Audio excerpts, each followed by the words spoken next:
我覺得今日真係要飲返杯，因為 Elon Musk 終於肯認錯，想同阿 Donald Trump 和好。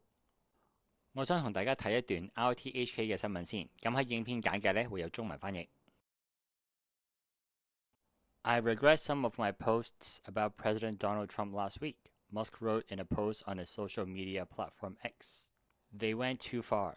He didn't say which specific posts he was talking about. Tesla shares in Frankfurt were up 2.44% after Musk's post. 呢一件事呢，令到我諗起床頭打交床尾和呢句説話，即係指一對夫妻嘅爭拗通常都好快會和好，但係英文可以點樣表達呢？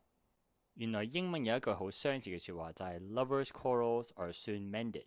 Lovers quarrels are soon mended. 咁我哋理解一下裏面啲單字先。